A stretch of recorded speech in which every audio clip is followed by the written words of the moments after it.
Hello mga boss, good morning. Ito yung ginawa ko mga boss sa bago kong customer. Ito, pieces folding pen with rubberized materials. And ang top niyan boss at saka sa gilid niyan boss, rubber pa yan mga boss. Ayan sa likod sa harap ng plywood sa aluminum stain sa harap. Please subscribe my YouTube channel mga boss and click na rin yung notification bell.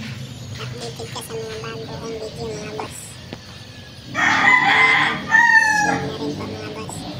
Shoutout pala ako kay Boss Albert. Boss, shoutout sa'yo. Salamat sa tiwala. God bless you all.